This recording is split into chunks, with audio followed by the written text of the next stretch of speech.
Hey, George. John, how are you? How you doing? I'm good here. Happy Independence Day. Oh, yeah.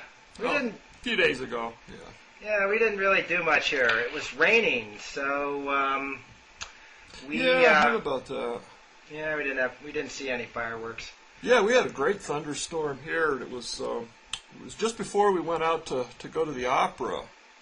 So it was really nice because it's the opera's it's covered on top, but it's outdoors and just this nice cool mountain air and. Oh, that sounds wonderful. Yeah. Well, we tried to feel patriotic thoughts throughout the day, but not very successfully. Hey, and speaking of which, I went to a really interesting birthday party last Saturday. It was the 70th birthday of a guy named Kirkpatrick Sale. Oh, wow. Yeah, that brings back memories of college and the 60s and the 70s. Yes. An old anarchist, right? That's right. Anarchist, sort of a lefty, all-around anti-authoritarian type. But he's a real classic 60s radical. Yeah. And I found out, I don't know, 6 or 7 years ago, I was tinkering with the idea of doing a book on utopia. And a friend of mine who lives in Cold Spring, which is a little town right next to ours, said, "Oh, you've got to get in touch with Kirkpatrick Sale, the anarchist." Yeah. And it turns out he lives just a couple of miles down the road from me. Oh, that's great. So I called him up, and we've become friends. So anyway, at this party, it was really interesting because there were all these people who were part of a movement that Sale co-founded to have Vermont secede from the Union. So it's a bunch of anarchists and lefties, and it's just sort of malcontents of every possible type who are trying to get Vermont to secede from the Union, and the hope is that this will lead to a wave of secession that rolls across the country and the dissolution of the Union. Yeah, I'm sure that's going to happen. By the way, just to back up, I should say Sale is not only an anarchist; he's also a Luddite. He had a great book called I think it's called Rebels Against the Future.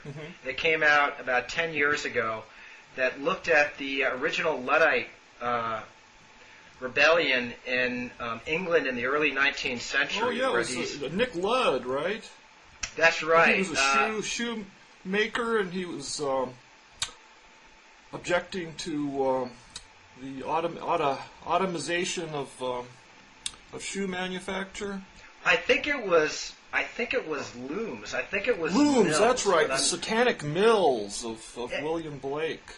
That's right. And I think actually that Ned Ludd was this pseudonym. He was this kind of mythical leader of the rebellion that was invented by various characters who were involved in it, who didn't want their real names known. I know I was thinking shoes because they threw shoes into the machines to foul them up, and the word sabotage comes from the I guess that's the Latinate root of shoe.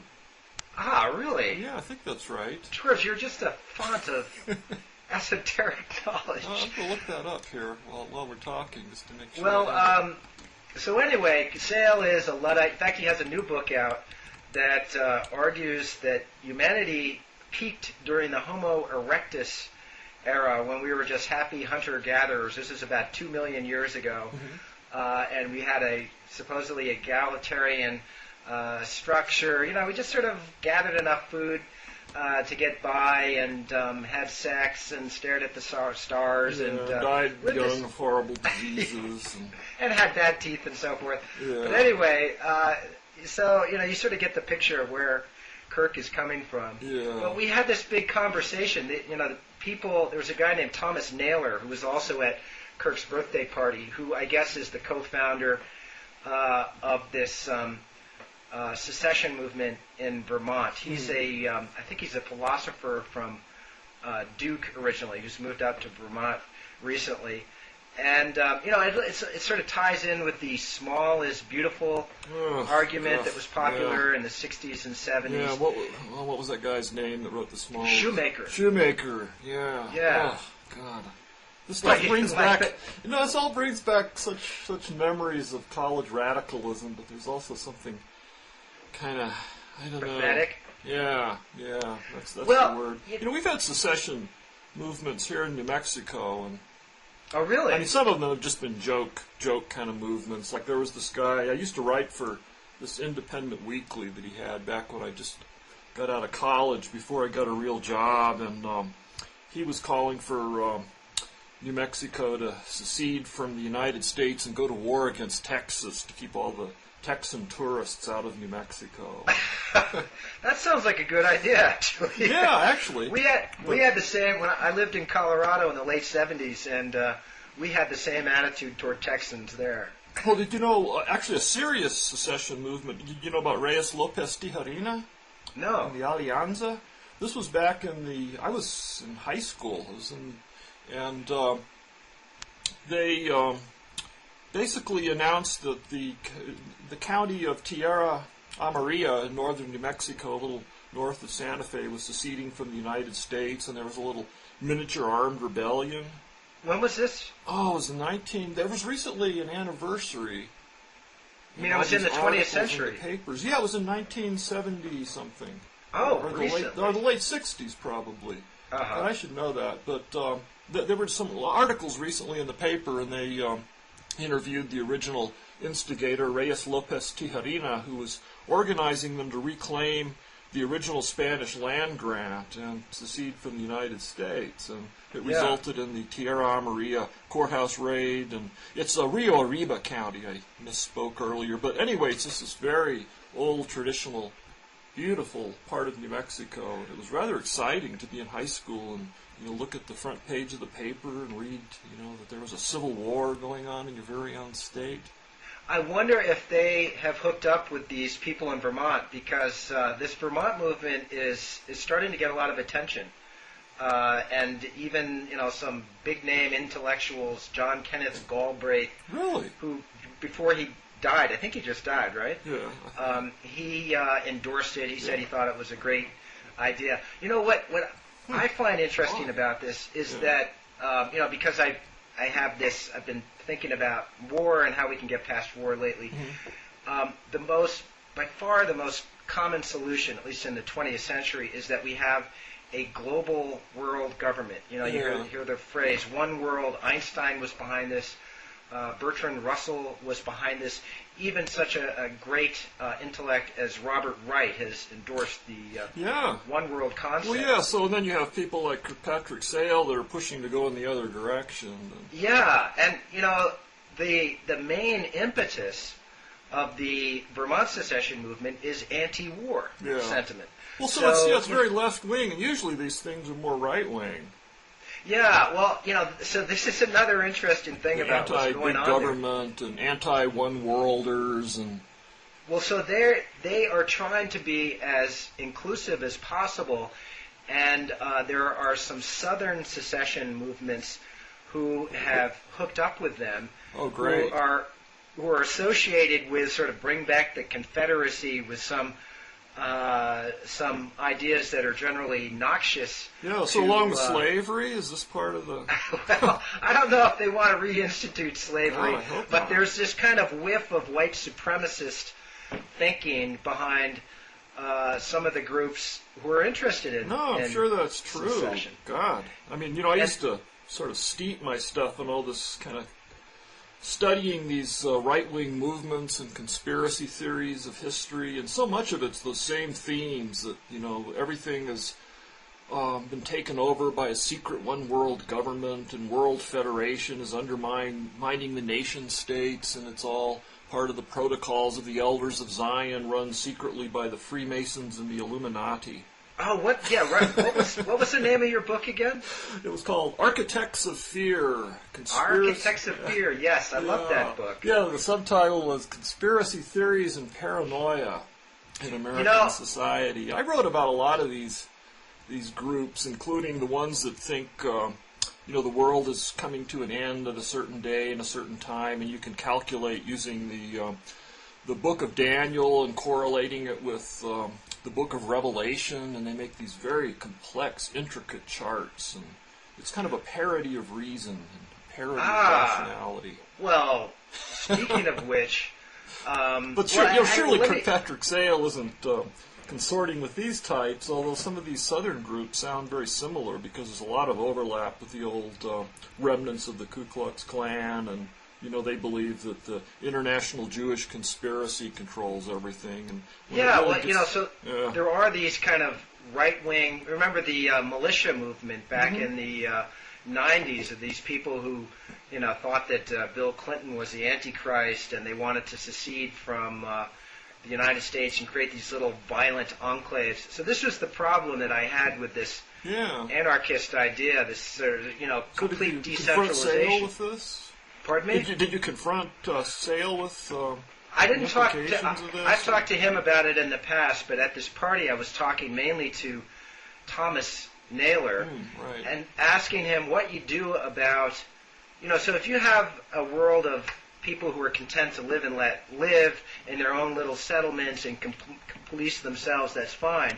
But what happens if you have a settlement that has a violent apocalyptic fantasy that they want to wreak on everybody? Nowadays you have the possibility of people carrying out some of these fantasies because of biological weapons or chemical weapons or even dirty bombs or real nuclear bombs. So I was asking them how you deal with that problem. What do they say? Do they have this really Rousseauian kind of view of man in his natural state, as naturally peaceful? Did. And that doesn't really bear out with any kind of anthropological research, does it?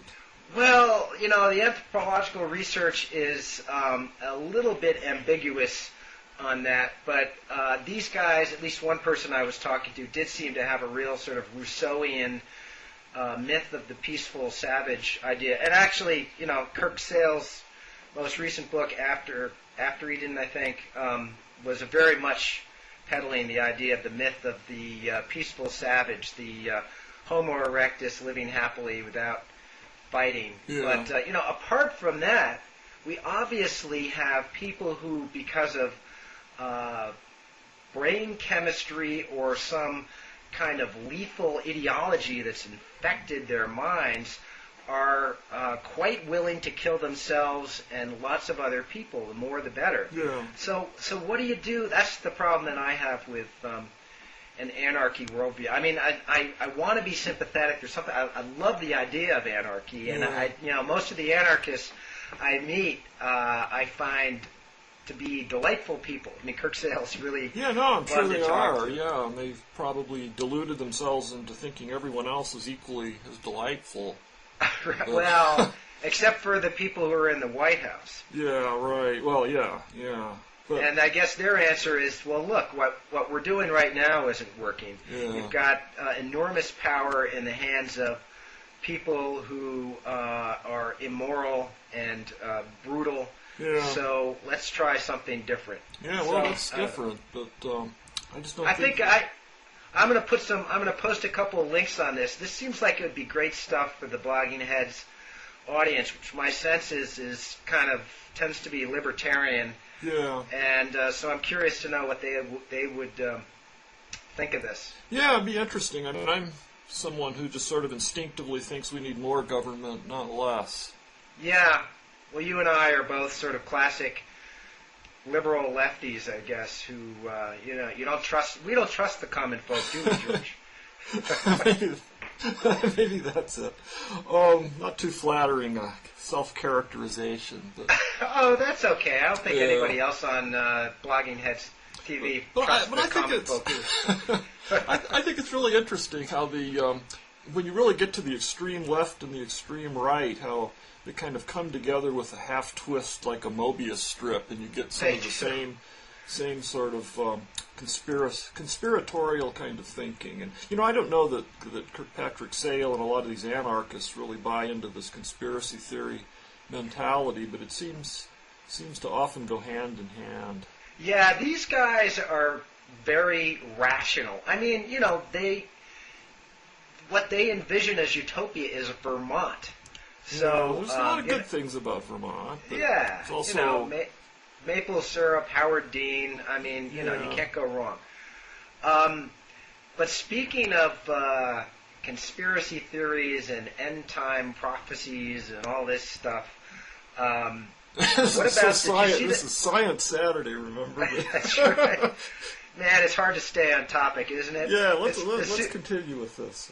The pseudoscience is... pseudoscience, that's the link. Pseudoscience is more fun than real science. Okay. And speaking of which, did you see that article in the Times Magazine? Oh, yeah. On Sunday on this 2012 end of the world cult. Yeah, and it's based on early Mayan prophecies.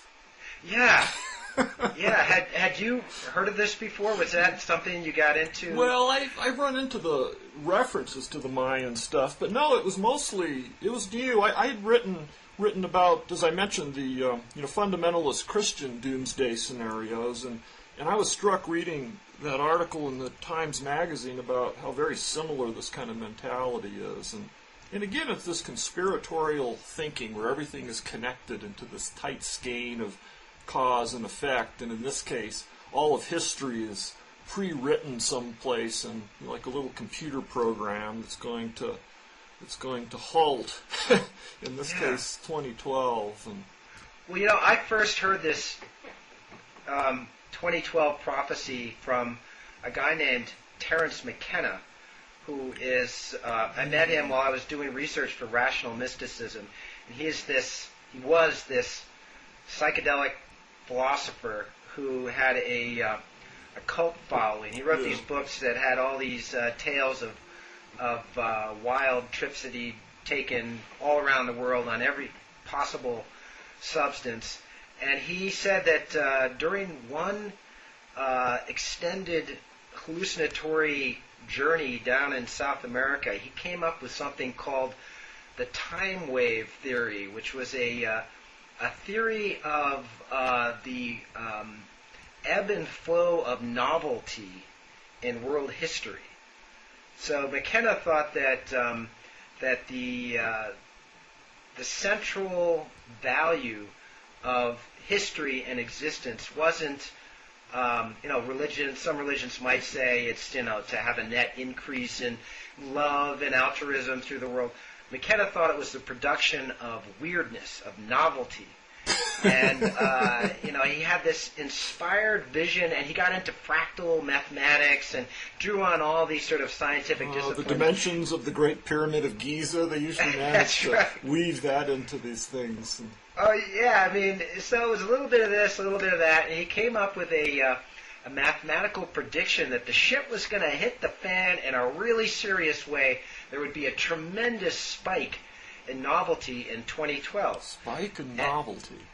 And he said that after he came up with this highly mathematical prediction, he discovered that the Mayan calendar predicted exactly the same thing. Wow. Also on 2012, the shit was going to hit the fan. Yeah. And, but the thing, so the difference between McKenna and some of these other people that were, McKenna is mentioned in the Times article, but he died in 2000. So now there are all these other people sort of carrying on for him. McKenna was always kind of saying this with a wink. Yeah. It was always kind of like this big goof he was playing on his followers. Well, yeah, that's what it sounds like to me. It reminds me of this guy, Robert Anton Wilson, that wrote these kind of semi-science fiction conspiracy theory books about the Illuminati, and it was really kind of a put-on, but a lot of people took him seriously, and I'd see some of this conspiracy literature when I was writing Architects of Fear, and they would footnote Wilson, and he must have just been laughing. He was another one of those old hippies. And how do you know he wasn't serious? I thought he was deadly serious. Well, I don't know. I met him in San Francisco once when I was writing the book, and I took him as being much too smart to be taking this stuff seriously. But Are you the sure? Illuminati. Well, I don't know. George, let me just because you're a reasonable man doesn't, you're smart and you're reasonable. But I think you and I have both met some very smart people who believe in unreasonable things. Well, yeah, I wrote a chapter about the Lyndon LaRouche conspiracy. Oh my God, Lyndon LaRouche. Yeah, I met LaRouche in New York. He was living at the time. There was this hotel on Central Park South. It wasn't the Plaza, the Navarro, I think it was. Mm-hmm. And I eventually was able to get an interview with him by, I read all of his books, and I used to steep myself in the LaRouchian literature, so I really had their whole worldview down pretty well. Basically they see history as a fight between the Platonists and the Aristotelians for control of the minds of the masses, and it's just a fascinating conspiracy theory because it makes all of these weird connections, like, for example, solar energy, which they were against because they were very pro-nuclear power, and solar energy was basically an outgrowth of the cult of Ra, the sun god in ancient Egypt. Well, I got involved with the LaRouchians in the early 80s when I was in journalism school at Columbia. Oh, that was one of their big places, was Columbia. Well, they started so LaRouche was this kind of nutty guy who used to get up on a soapbox in Greenwich Village in the 60s and spout. He started off as an extreme leftist, as a kind of Marxist-Leninist. A lot of LaRouche was originally a leftist, and a lot of the Columbia, I think it was really a branch of the Columbia SDS that spun off into the LaRouche group. Well, apparently when Columbia had that big strike in, I think it was 67 or 68, they shut down the university. The student protesters invited LaRouche to come up and lecture them on his wonderful worldview, and he started developing this cult following. So I know, and some very, very smart people. They had their own electromagnetic wave theory. Oh, really? Yeah, because quantum mechanics was part of the evil Aristotelian brainwashing cult. And Schrodinger's wave mechanics was supposed to be on the side of all that was good and the Platonists, and they actually wrote and published a book explaining this alternate interpretation of electromagnetic theory that got rid of quantum randomness, because it was this rejection of the idea that things were undetermined, and which is, of course, anathema to anyone who's a conspiracy theorist. Well, they also... they handed out these leaflets that were just priceless. This is in the early 80s. Yeah. They were always out in front of the gates of Columbia. And there was one, they had one that became, got a lot of attention, that said, "Feed Jane Fonda to the whales." Feed Jane Fonda to the whales, right. Feed Jane Fonda. They were really against the, environmental movement. But they had another one that accused Henry Kissinger and the Queen of England of being the heads of an international drug running cocaine cartel. Yeah, but it all fits together in their weird way, because the Queen of England, England, British empiricism, Aristotelianism, all of this stuff is tied together. And there was, I'm just letting you. My chapter on this was called "The New Dark Ages Conspiracy." Oh, and now that I look at it. It actually starts with me in the Hotel Navarro talking to LaRouche. Oh my God, I never met him. I met some of his lieutenants. I went down to their headquarters and interviewed them. They lived in this really heavily fortified set of they're on offices. Columbus Circle. Yeah, I went there too, and it was just fascinating. And they had to buzz you in, and they would sit behind like bulletproof glass. I don't know what happened to you, but they started calling me in the middle of the night, and for some reason they didn't believe that I was just a lowly journalism student. They thought I was someone from the Village Voice who was out to do a hatchet job on them. and they started calling me in the middle of the night, and my sister, who I was living with at the time, and saying that they were going to shoot me dead when I walked out of my apartment the next morning. Wow. No, I didn't get that. Wow. What year was this, more or less? They were creeps. This was 83. Yeah. Oh, I was actually a little earlier when I was talking to them. They never threatened me, but they did exploit. They sat down, and their head of counterintelligence sat down when I was visiting the headquarters and gave me a big talk, and then showed how I was a possibly unwitting agent, but an agent nevertheless of the Trilateral Commission. And then he showed me all these charts, because at the time I was writing for the Minneapolis Star, and it was owned by the Cowles family, and this was related to Gardner Cowles, who was in the CIA, and then it just all spun together into this great, wall chart size conspiracy theory. But what they did with me is I wrote a series of articles on the LaRouches that ran in the Minneapolis Star, and then they wrote an article in their theoretical journal, I think it was called The Campaigner, explaining how, I wasn't the focus of the article, but in passing they mentioned that my article was disinformation put out by the conspiracy. This whole thing, the way that people, it's sort of like the scientific method becomes pathological. So exactly. Yeah. It's the same kind of thinking that might lead someone to become a brilliant mathematician or a physicist, being able to see these connections and think in terms of these intricate causal networks, and then it just goes haywire. So when the whole question, science is set up to try to distinguish. So we've got these brains that have been that have evolved to discern patterns in nature that can help us find mates and kill wildebeests and stuff like that. Right. And it turns out that they this ability allows us to invent quantum mechanics and come up with relativity and natural selection and figure out the genetic code. But we also see all sorts of patterns in nature that aren't there. Yeah, that's it. Yeah, our brains are hardwired to find these connections, and if we don't find them, we impose them. Yeah. And there's often a very thin line between what you're finding and what you're imposing.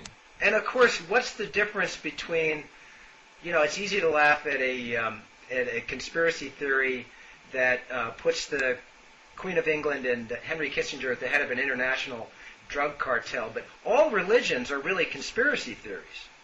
All of them say that there is some supernatural force that's really kind of making the gears turn in a certain way behind existence, and are all leading us to a certain goal. So, what's the difference between Christianity or Buddhism or Hinduism and the LaRouchian cosmology?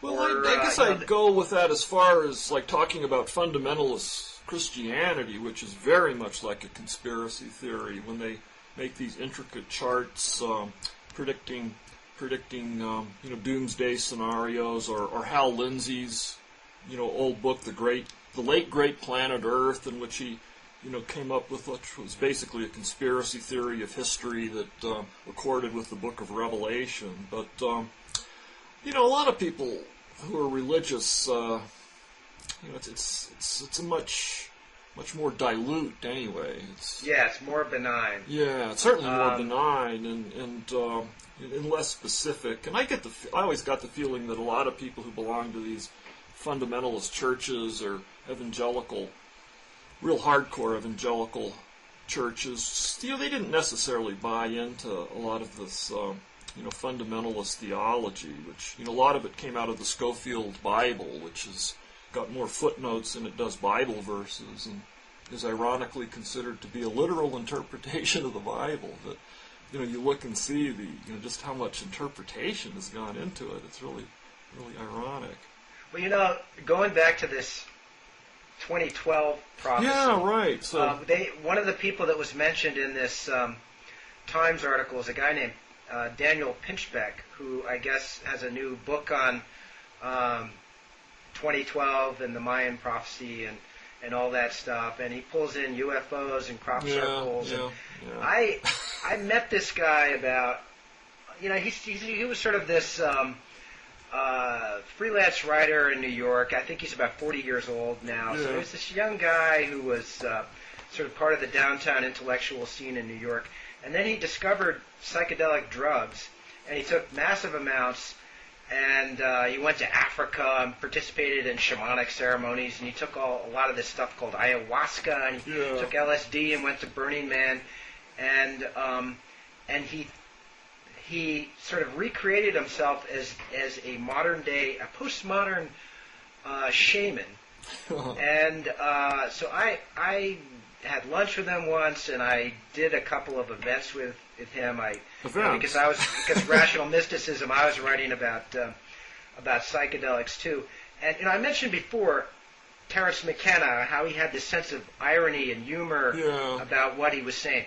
Daniel Pinchbeck is deadly serious to the point where it's kind of creepy. He really thinks of himself as this almost like a prophet-like figure. I think he's a walking advertisement for the dangers of psychedelics, where they make you sort of feel like you're at the center of the universe. They really can promote this tremendous narcissism in some people, and you have these you have these visions, and you mistake them for reality. So you develop these complicated conspiracy theories. Well, and also this connections too. Like the idea that everything's connected and crop circles. It almost seems like it kind of accelerates that natural human tendency to find these connections that leads in the best cases to science, and in the worst cases to these ideologies that become kind of self-referential and completely immune from any kind of reality testing.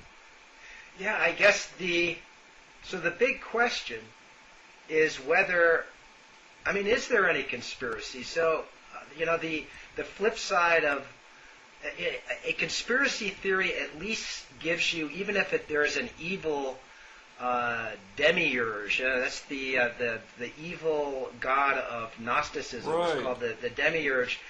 Even a demiurge is better than no god at all. Even a demiurge is better than the universe being totally random, and our existence here has absolutely no purpose. It came about through just a series of incredible coincidences, and we're totally on our own. Nobody at any level, right up to God who doesn't exist, really knows what's going on. Yeah.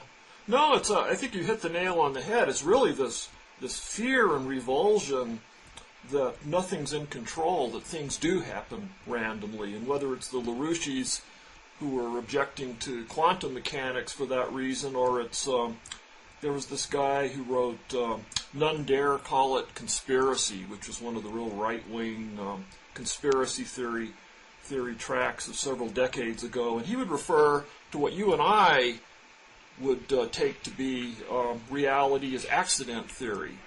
And we have this theory that things happen accidentally, and because of things change maybe because of inexplicable social forces, and things are contingent, and this is all just our way of analyzing the data, and it's just as legitimate or more legitimate in these people's view to say it's all planned out and it's this big conspiracy and it's pre-written like this computer program that's existing somewhere and running out. It's pretty hard to resist these things. I think you could categorize Bob Wright's book Non-Zero. He's arguing for a direction in evolution and human history and the whole history of life. It's pushing us in a certain direction toward cooperation and non-zero-sum interactions and the production of consciousness, which introduces the whole realm of morality. Yeah. And he, at the end of Non-Zero, he sort of hints that maybe there is some guiding hand behind all this. That's a kind of conspiracy theory in itself. It's a very, positive, benign And one that there's also... not a real sharp edge. I mean, where once you have a system of thought, and the more ambitious it becomes as far as trying to, explain everything, the more and more it becomes like a conspiracy theory. And at some point, it just kind of, grays over into that domain, I guess.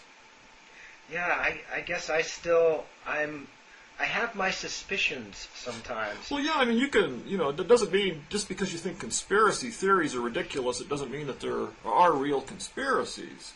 Right. But just not these grand, all-encompassing things. And, one of the funniest things that happened when my book, Architects of Fear, came out was that it was published without my knowing it in Japanese. And then I got the copy, and I'm going to hold up. Here's the original copy of my book, Architects of Fear, which you'll see it later. It looks very, very, very, very staid. And then this is the version that came out in Japan, and it has an eye and a pyramid on the cover, overlooking the Wall Street skyline and all these dollars, and then Japanese characters, including question marks and exclamation points. And then I looked on the back of the book, and it has a picture of someone who isn't me. This kind of middle-aged Japanese man in a beret. And I thought, what is this? So I took this book to... do you remember Jun Kinoshita? Sure. Yeah, she was on the board of editors at Scientific American. Right, and she was one of your colleagues. Then. Early 90s. Yeah, so I had met June recently and went to one of her parties, and I brought this book along because I knew she knew a little Japanese. She's not, I don't believe, fluent, and she looked at it and kind of puzzled, said, oh, well, let's see, it says something about world conspiracy and something about world conspiracy of the Jews. Oh, no. And then she gave it to her mother to look at, and her mother just kind of said, oh, just kind of, dropped it like it was, a dirty handkerchief or something. And so I thought, I better find out, what my Japanese book says here. So I found a Japanese woman who was... she was studying violin, I believe, at Juilliard, and I hired her to translate the book back into English, without referring to my original. And the whole thing. It was just shocking. It turns out it was translated, and that was the picture of the guy on the back. He was the translator, and then he wrote this long introduction, putting out his own conspiracy theory about how the United States tricked Japan into bombing Pearl Harbor as part of a plot to start World War II. And then it goes on, and finally it gets to the section that says, about this book. And then he basically cast my book as being an example of counterintelligence put out by the conspiracy. And it was just wild. It was the same kind of thing that the LaRouches had written. And, George...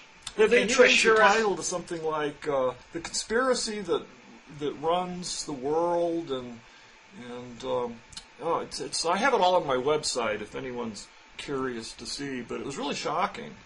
George, you can assure us all, once and for all. I mean, it's just Blogging Heads TV here. This probably won't get out beyond this tiny little circle of Blogging Heads nuts.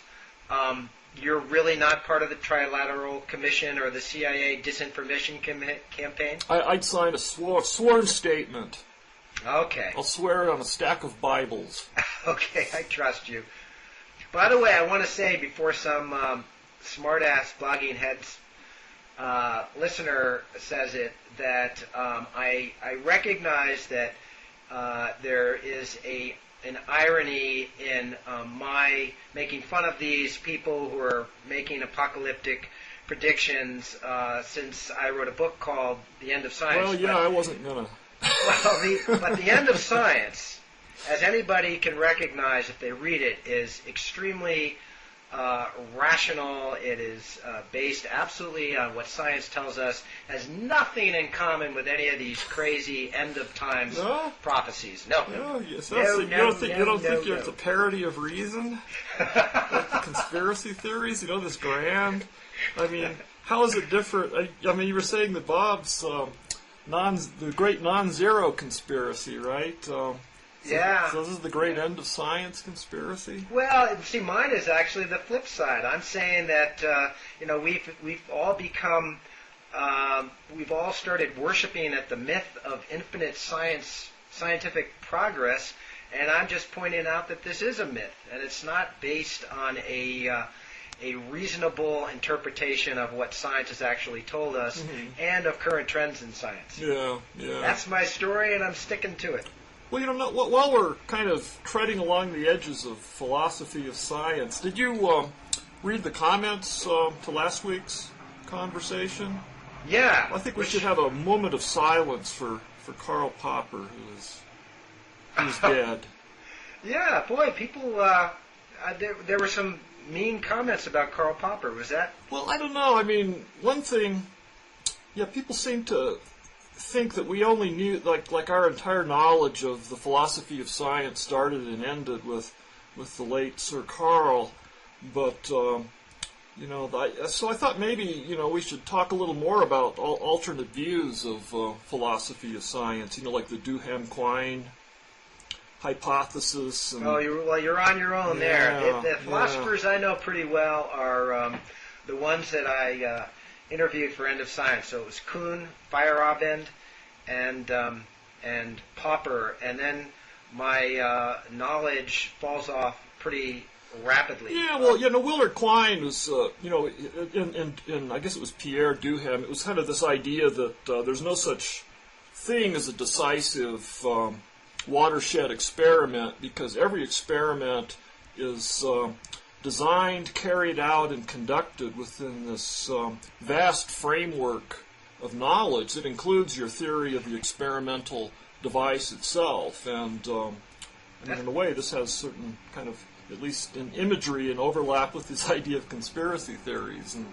that sounds pretty Kuhnian. You have this whole web of knowledge, and you're embedded in this knowledge when you do the experiments that you're doing to test the theory, and all of this was done within the same framework. So if your experiment does appear to falsify your hypothesis, more likely than throwing out your hypothesis, you'll come up with an auxiliary hypothesis and just do a little tweak in the network. And at some point, you come up with so many auxiliary hypotheses that you just have this elaborate tower of Rococo design that collapses under its own unwieldiness. And I guess that's the point where your scientific theory becomes very much like a conspiracy theory, and then it just falls apart.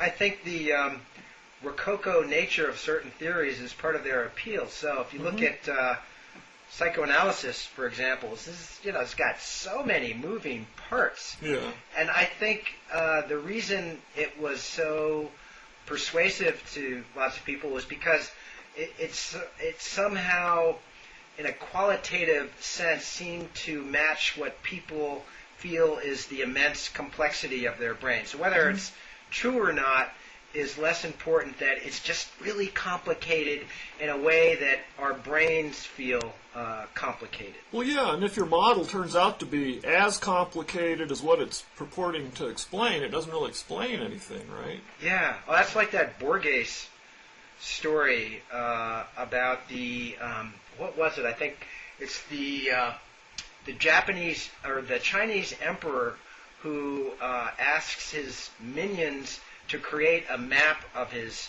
empire, and he wants it to be really, really accurate and detailed, and so they end up creating just a copy of his empire. They create, they somehow set aside this other land and just copy China stone for stone.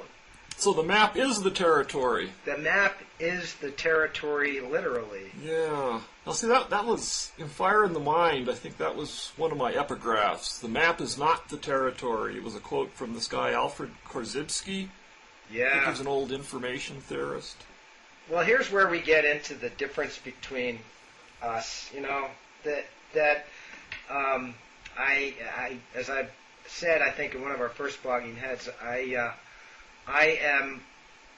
think almost all the philosophers spend all this effort to try to undermine our assurance about certain scientific statements. Nevertheless, some statements are so powerful that I think you can just accept them as true with a capital T. Like, sure. Like, like we were talking last time about natural selection. Yes. Yeah. Natural selection, even though natural selection, I think more in terms of there's certain physical discoveries. Mm-hmm. Like the discovery of galaxies is what I love to go back to. It's just something that is irrevocable. It's just unimaginable that at some future stage, these little sort of fuzzy patches in the sky could turn into something else. Yeah, they'll say, "Whoa, wait, wow, they really are very small and very close by after all." And yeah, right. And the secede variable yardstick that we use to measure large distances in the universe turns out to be completely wrong. And I don't think that's going to happen. But it's really rather interesting when you think how indirect all of our knowledge is, and we're basically marooned on Earth, and just we really infer this whole universe out there from these rather meager signals. Yeah, a few photons falling into our telescopes. But it's when you think of what we have learned, it's just incredible that we have a theory of the origin and the history of the entire universe. Yeah, going back. I don't know. What are they still debating the age of the universe? It used to be like 8 to 18 billion. Well, now they've said it's pretty tightly down to 13 point something. 13 point. They've got the point down. Yeah, I don't know. I used to periodically at Scientific American do stories on the search for the Hubble constant, which was this number that would help you calculate the age of the universe. Mm-hmm. And it just went back and forth, and there were these two camps that argued for a very early age. Oh, sure, yeah. One argued for an early age, and the other one argued for a relatively recent age. And they were. It was like a factor of 2. The difference between these sides. Both of them had brilliant people at. Alan Sandage was the one with the real high figure, right? Yes. And Sandage was this grouchy old guy who's sort of the... actually, Dennis Overby wrote a wonderful book, Lonely Hearts of the Cosmos. Yeah, it's a nice book. Yeah, Sandage is really an interesting guy. I sat next to him once at a science and religion dinner at a science and religion conference out in Berkeley a few years ago. Oh, that's right. He's Christian, isn't he? I think he's very religious, but he doesn't talk about it, which is refreshing. Oh, well, maybe I'm surprised you didn't drag it out of him. Nah, he was really a nice guy. And he claims to this day not to have read Dennis's book. Really? Yeah, I think he said the same thing to me when I was out there, but it was interesting. I mean, but this whole thing about the age and the size of the universe. After Hubble did his original great work on the redshift, and he came up with an age and a size of the universe. And it turned out that the universe itself was younger than the Earth, which had been dated by geological radioactive dating techniques, like I guess lead polonium dating or something. So you had a Earth that was older than the universe that it was in, and then that's a little embarrassing. Yeah, a little embarrassing. But then they came up with what was this guy's name? I wrote about all of this in Miss Leavitt's Stars. But I can't remember his name. Oh, Walter Bade. B-A-A-D-E. Yeah, and then he found out that there were, they used these periodic stars called secede variables to measure large distances in space. And that's why my book is called Miss Leavitt's Stars, because Henrietta Swan Leavitt is the woman who discovered these. I know I hate to sound like a broken record, but I love that book. I thank you. It's nice to have one enthusiastic reader.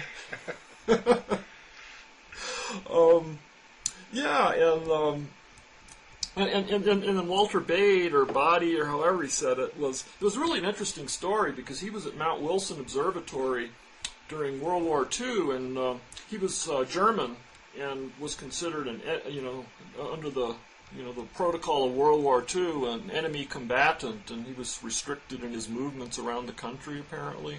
I may be misremembering some of the details, but he was then camped out up at Mount Wilson Observatory when they were doing blackouts at night in Los Angeles because of the fear of air raids.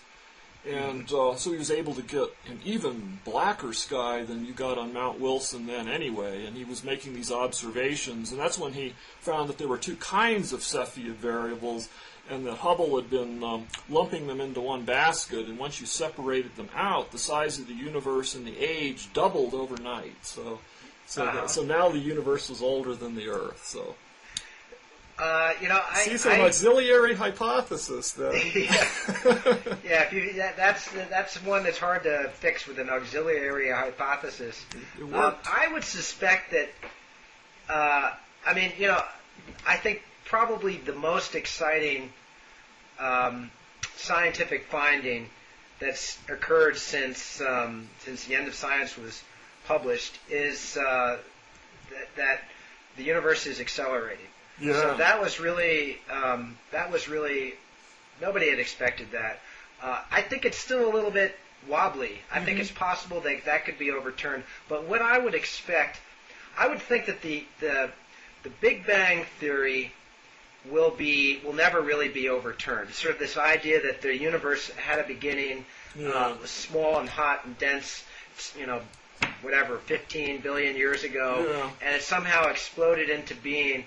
And then you got nucleosynthesis and the creation of stars that then supernova and create the kind of heavy elements that we need to have planets like ours. That basic picture, I think, will probably never change. But I would imagine as our instruments get better, everything will become more complicated. Just like we were talking about last week, how with evolution, evolution in the genetic code used to be this very simple, elegant picture.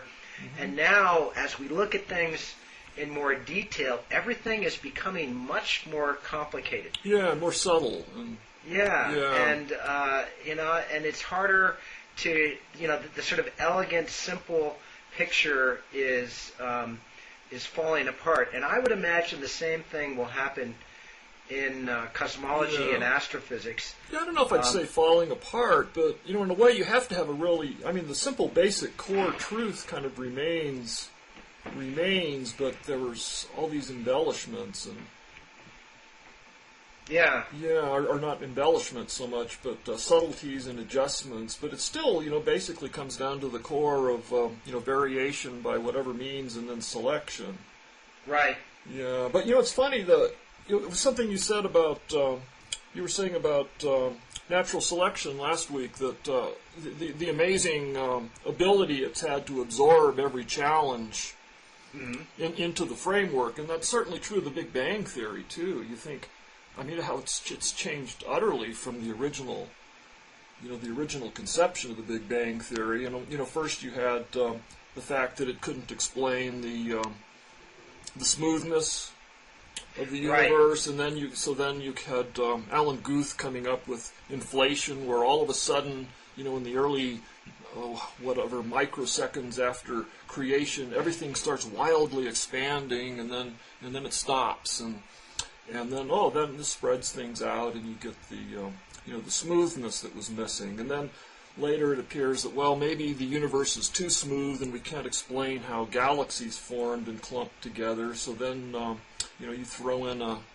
dash of dark matter, and then lately with the accelerating universe, this requires putting in another dash of dark energy, and in the case of dark matter, you have something that in principle cannot be directly observed, at least by us Earthlings, because it, in principle, emits no light, no electromagnetic radiation. And everything in science we know through electromagnetic radiation. So you can only infer it. You've just gone through all the auxiliary hypotheses of the Big Bang. My prediction is that, so you've got, and a lot of them are interrelated, dark energy and inflation. Inflation is this idea that has been around for I guess since 79, 80. That's when Guth invented it, and there was this guy named Andre Linde who independently thought of it in Russia. He's now at Stanford now. Yeah. No one. I actually had a bet with a guy at Stanford who works for Mike Reardon. Have you ever met him? Oh yeah, right. He's written a couple of. He's a physicist. Books. Yeah, he's written a couple of popular books on physics. He's good.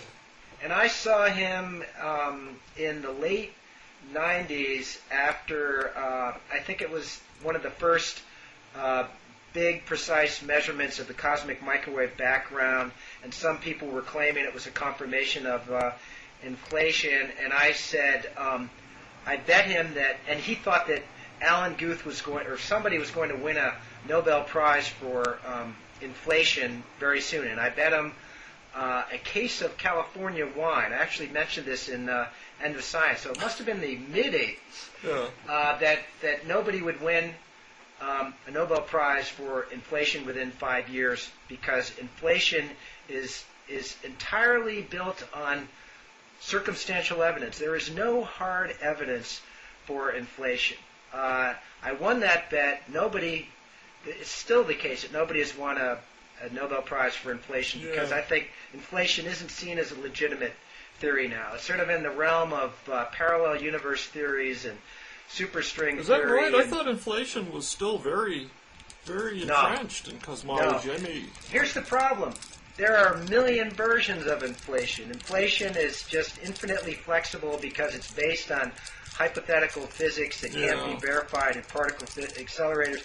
So there were some early versions of inflation that were contradicted by the first big cosmic background measurements, and then the theorists just started tinkering with the models, and they came out. I mean, this guy Andre Linde I mentioned, he can spin out new inflation theories, while he's having his morning coffee. He can come up with 3 or 4. Yeah. He's got something called let's see, how does this go? The chaotic, fractal, internally self-reproducing inflationary universe cosmology. Wow. Isn't that cool? God, I just want to believe in something like that. Yeah. But I can't, because there's no real evidence for it. Well, yeah. I mean, it's, when you start talking, whenever I've written about the Big Bang Theory and brought some of this stuff up in kind of a skeptical or tongue-in-cheek sort of manner, I get almost the same kind of reaction from cosmologists that you would get from biologists if you were making some kind of mocking statement about natural selection. I mean, they'll really tell you that, man, this, the Big Bang Theory is as solid as they get, and that's true, isn't it? I mean, you were just saying yourself that... Absolutely. It's solid in the same way that evolution is. It provides a framework for understanding virtually everything that we see going on inside the universe. Yeah, but even if you have to add some little embellishments like inflation or dark matter or dark energy.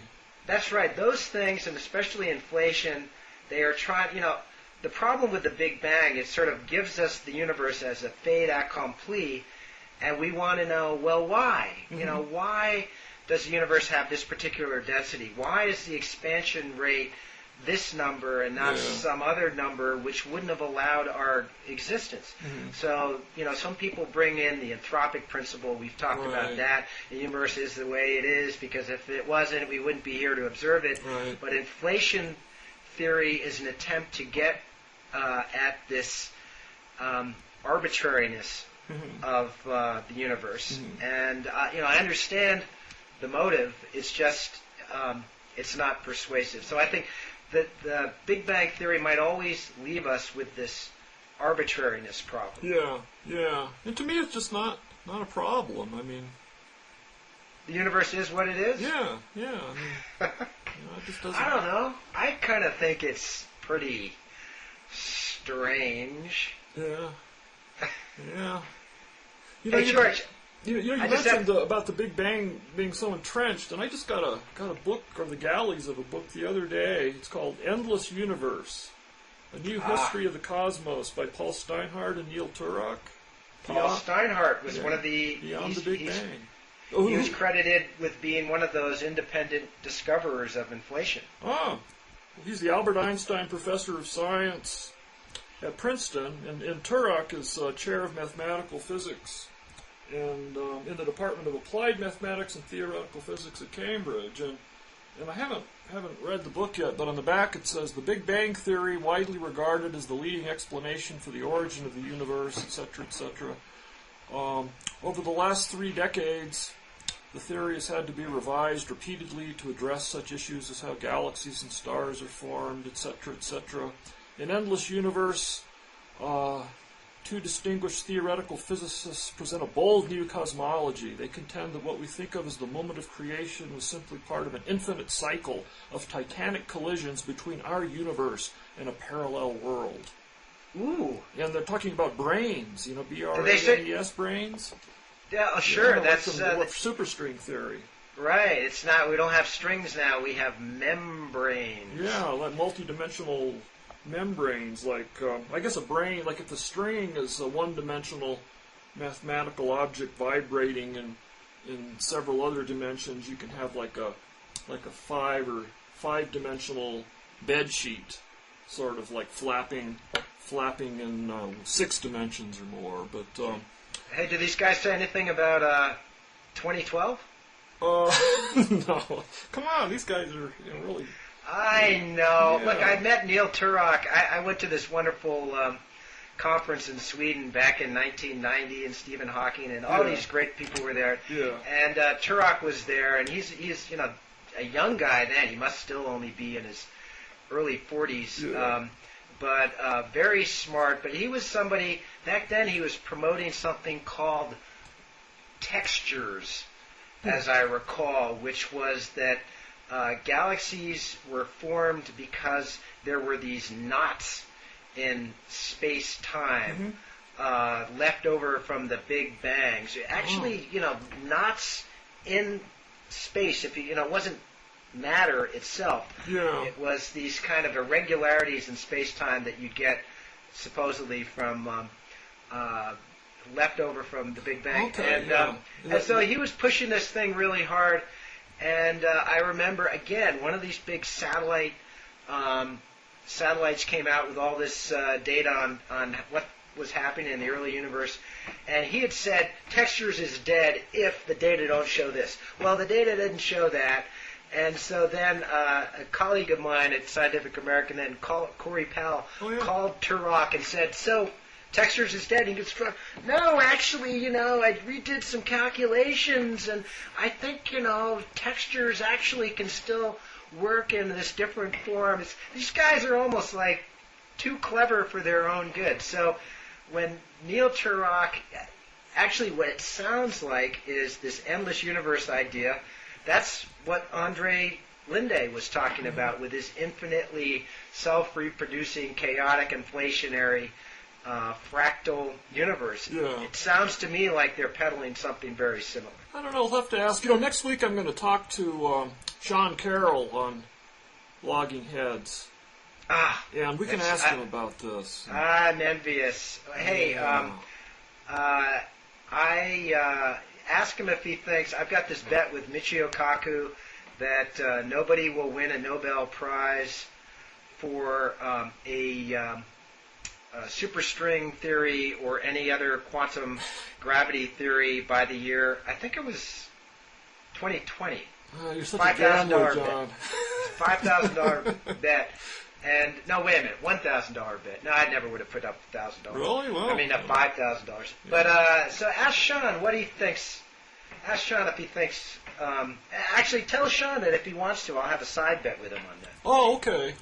Yeah, I guess bets are sort of the thing in physics. And yeah, this is on that Wired, the Long Bets website. They've got all these bets. Oh, okay. I'll have to look at that. I've heard about some of the famous bets, like the one between Stephen Hawking and Kip Thorne, was it? Oh, yeah. About whether information coming into a black hole can ever come out again. Or actually, John Preskill was on one side of that bet, too. And I think one of the Hawking would get a subscription to Penthouse magazine, and something Prescott would win like a subscription to National Geographic. I think someone got an encyclopedia or something. How boring! This was back when encyclopedias were, printed on paper and things. So, so now you could just, basically give them Wikipedia, I guess. So. Right. Well, that sounds great, George. Can't wait to see. Yeah, because you're going to be gone again, right? On another. Yeah. Yeah, work related. No, this isn't work related. I'm just I'm having a reunion with some old buddies from high school. So it's fun. I don't know. You must have been to these sorts of things where you immediately revert to your behavior as a 17-year-old. It's kind of disconcerting and fun at the same time. Yeah, maybe not in your case. This usually is helped along by copious amounts of beer and other substances. Well, it sounds fun. Yeah. Hey, one more thing I'm going to mention. I just read this in the Times right before we started our conversation. Apparently, Science has just published a new report saying that men are just as gabby as women. Oh, that men talk as much as women? Yeah, I saw the headline. I haven't read it yet. That doesn't surprise me. Yeah, well, I wouldn't think it would surprise anybody who looks at Blogging Heads TV. Yeah, or Blabbing Heads is one. Someone called it, sent me an email. It was actually, fan mail, but he referred to it as Blabbing Heads. So I really enjoy your Blabbing Heads. Yeah, I've seen that same tagline too. Well, I can't wait to see what you and Sean blab about next week. It'll be good, yeah. Then we can talk about it in 2 weeks from then, or whenever you're back, or whenever I'm back. I'm not planning on going anywhere, but if you want to do one of these with the scientists for variety, I'll certainly understand. Well, I'll make a pitch for my next guest interview on July 20th, so the week after we talk to Sean Carroll.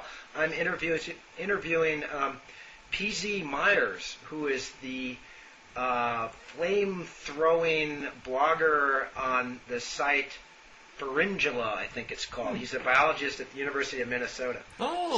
And he's got one of the most popular science blogs on the web. Well, I'll take a look at that. So, anyway.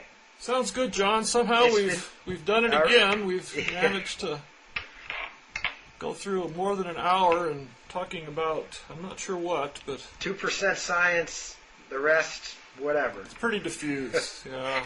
I really feel that we may have gone a little off the deep end here, but we'll see. Maybe next week we'll talk about high temperature superconductivity. Yeah, there you go. Yeah, solid state physics and stuff like that. And, sounds good. Or 3 weeks from now. Yeah, 3 weeks from now. Okay, all right, John. take it easy, Jordan. Okay, bye. So long.